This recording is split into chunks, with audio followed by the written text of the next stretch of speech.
सवाल ये है कि परमेश्वर के आवाज को हम कैसे सुने।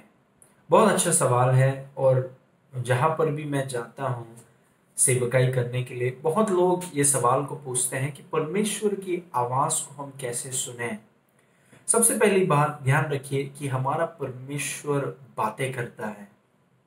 हमारा परमेश्वर जीवित है और वो बातें करता है। दुनिया भर के धर्म को देखिए और आप सोचिए कि हमारा परमेश्वर जीवित है, यीशु मसीह जीवित है और वो हमसे बातें करता है।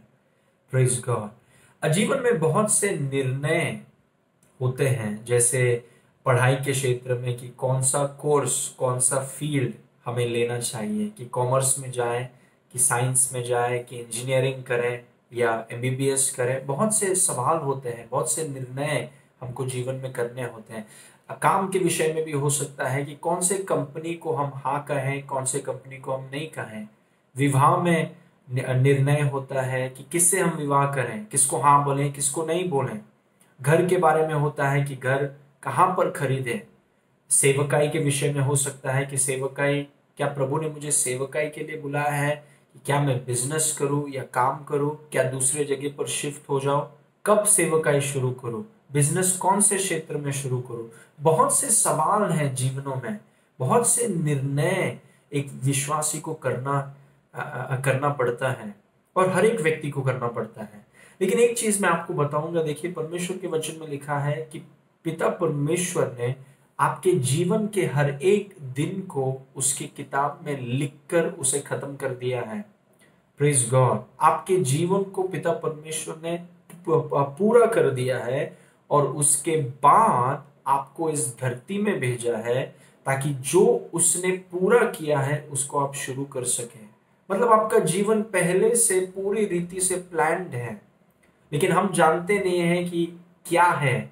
इसीलिए पिता परमेश्वर ने हमें पवित्र आत्मा दिया है, ताकि पवित्र आत्मा की अगुवाई में हम जान सके कि जो चीज पहले से तैयार किया गया है, जो रास्ता, जो पटरी हमारे लिए बनाई गई है संसार के नींव रखने से पहले, पवित्र आत्मा की अगुवाई से हम उस मार्ग में, उस पटरी पर हम चल सके और अपनी बुलाहट को हम पूरा कर सके।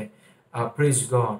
एक और चीज मैं आपको बताना चाहूंगा कि देखिए, जब हम परमेश्वर की आवाज के विषय में बात करते हैं तो बहुत लोग सोचते हैं कि परमेश्वर मुझसे बात नहीं करता, और वो गलत है। क्योंकि यीशु ने कहा कि मेरी भेड़ मेरी आवाज को सुनती है। मतलब यीशु मसीह हमेशा बात कर रहा है, पवित्र आत्मा हमेशा अगुवाई कर रहा है, हमेशा बात कर रहा है, हमेशा आपको सभ्यता से खींच रहा है, हमेशा। और कई बार हम उसकी आवाज को सुन नहीं पाते हैं क्योंकि संसार का आवाज, सोशल मीडिया का आवाज, न्यूज मीडिया का आवाज, दोस्तों का आवाज हमारे जीवनों में इतना बड़ा है कि परमेश्वर का आवाज बहुत छोटा हो जाता है और डूब जाता है कई बार। इसीलिए हमें ये समझना है कि परमेश्वर की गलती नहीं है। हमें अपने आप को एक ऐसे जगह पर लाना है ताकि हम परमेश्वर की आवाज को स्पष्टता से और अच्छे रीति से सुन सके और पहचान सके, क्योंकि परमेश्वर हमेशा आपसे बात कर रहा है। क्योंकि यीशु ने कहा, मेरी भेड़ मेरी आवाज को सुनती है। Praise God. अभी देखिए, पवित्र आत्मा आपके अंदर है। पुराने नियम में जो लोग होते थे, परमेश्वर उन्हें ज्ञान इंद्रियों से चलाया करते थे, क्योंकि उनका नया जन्म नहीं हुआ, उनकी आत्मा का पुनर्निर्माण नहीं हुआ। इसीलिए ज्ञान इंद्रियों से पिता परमेश्वर उन्हें, उनकी अगुवाई करते थे। लेकिन नए नियम में हम अपने ज्ञान इंद्रियों से और अपने समझ से और अपनी भावनाओं से हम नहीं चलते हैं। Praise God. क्योंकि एक आत्मिक दृष्टिकोण होना बहुत जरूरी है। अगर हम अपने भावनाओं से चलेंगे, हम अपने ज्ञान इंद्रियों से चलेंगे और समझ से चलेंगे तो हम धोखे में गिर जाएंगे। क्योंकि शैतान ज्ञान इंद्रियों के क्षेत्र में, भावनाओं के क्षेत्र में वो खिलवाड़ करता है विश्वासियों के साथ। इसलिए हमें समझना है, एक नए नियम का विश्वासी होने के नाते हम ज्ञान इंद्रियों से नहीं चलते, हम अपनी समझ से नहीं चलते हैं, हम भावनाओं से नहीं चलते हैं, कोई भी बाहरी चीज हमारी अगुवाही नहीं करता है। वचन में लिखा है कि जितने लोग पवित्र आत्मा के चलाए चलते हैं वे परमेश्वर के संतान हैं। मतलब पवित्र आत्मा हमारे अंदर दिया गया है और पवित्र आत्मा की अगुवाही में हम चलते हैं, वो हमें चलाता है और हम उनका उसका अनुसरण करते हैं। बाहरी चीज हमें नहीं चलाता, क्योंकि बाहरी चीज तो धोखा है, जो दिखता है वो सच नहीं है, क्योंकि एक आत्मिक दृष्टिकोण होना बहुत जरूरी है। Praise God. हम पवित्र आत्मा हमें चलाता है, हम उसकी आवाज को सुनकर हम चलते हैं और ये बहुत जरूरी है। रोमी 8 में लिखा है कि पवित्र आत्मा हमारी आत्मा को गवाही देता है। बहुत अद्भुत बात। पवित्र आत्मा हमारी आत्मा को गवाही देता है, हमारी आत्मा से बातें करता है, हमारी आत्मा पर प्रभाव डालता है, आत्मा को खींचता है, अपने विचारों को, अपनी इच्छाओं को अपनी आत्मा में, हमारी आत्मा में डालता है। इसका मतलब हमें अगर पवित्र आत्मा की आवाज को हम सुनना चाहते हैं स्पष्टता से और पहचानना चाहते हैं, तो अपने आप को सही जगह पर लाने का मतलब है अपनी आत्मा को मजबूत करना। Praise God. क्योंकि पवित्र आत्मा आपकी आत्मा से बातें करता है, आपके ज्ञान इंद्रियों से और आपके समझ से नहीं, आपकी आत्मा से बातें करता है। तो जब आप अपनी आत्मा को मजबूत करेंगे तो आपकी आत्मा पवित्र आत्मा के प्रति संवेदनशील हो जाएगी और आप आसानी से सुन पाएंगे, समझ पाएंगे, पहचान पाएंगे कि पवित्र आत्मा क्या बोल रहा है, क्या दिखा रहा है, क्या करने को बोल रहा है। Praise God. तो कैसे आप अपनी आत्मा को मजबूत करेंगे? सबसे पहला, परमेश्वर के लिखित वचन के द्वारा आप अपनी आत्मा को मजबूत करते हैं। जब परमेश्वर के लिखित वचन पर आप मनन करते हैं, इस पर आप ध्यान देते हैं, तो उसमें से जो प्रकाशन आपको मिलता है वो प्रकाशन आपकी आत्मा का खाना है। तो परमेश्वर के वचन से जो प्रकाशन मिलता है वो आपकी आत्मा उसे खाती है और आपकी आत्मा मजबूत होने लगती है। वचन हमें यह भी बताता है कि जो अन्य भाषा में प्रार्थना करता है वो अपनी उन्नति करता है।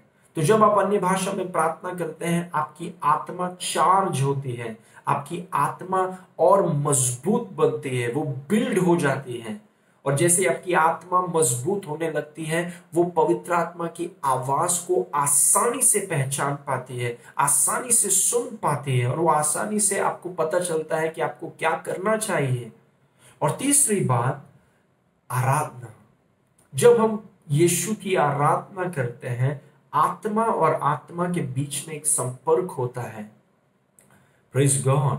प्रेरितों के काम 13 में लिखा है कि जब वो उपवास करके प्रभु की उपासना कर रहे थे तब पवित्र आत्मा ने कहा।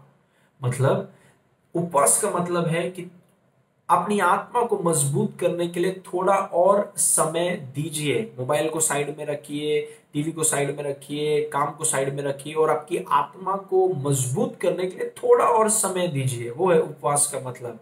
और जैसे आप आराधना करते हैं और परमेश्वर के वचन पर मनन करते हैं और अन्य भाषा में प्रार्थना करते हैं, आपकी आत्मा मजबूत होती है और वो पवित्र आत्मा के आवाज को, उसकी अगुवाही को, उसके खींचने को आसानी से समझ पाती है। आप आसानी से जान पाएंगे कि पवित्र आत्मा क्या बोल रहा है, आपका चरवा क्या बोल रहा है।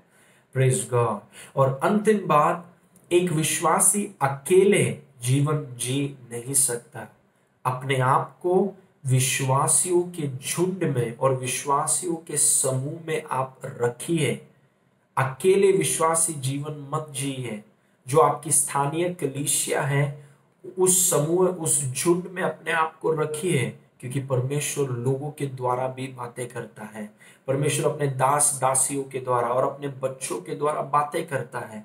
जब आप अपने आप को ऐसे माहौल में रखेंगे, आप परमेश्वर की आवाज को आप सुनेंगे। Praise God. आपकी आत्मा मजबूत होने लगेगी और पवित्र आत्मा के दिशाओं को, पवित्र आत्मा के निर्देशों को, पवित्र आत्मा के आज्ञाओं को, पवित्र आत्मा की अगुवाही को आप आसानी से पहचान पाएंगे और आप उस पटरी पर चलने लगेंगे, उस मार्ग पर चलने लगेंगे जो परमेश्वर ने आपके लिए पहले से तैयार किया है और आप यीशु के लक्ष्य को आप पूरा करेंगे। प्रभु आपको आशीष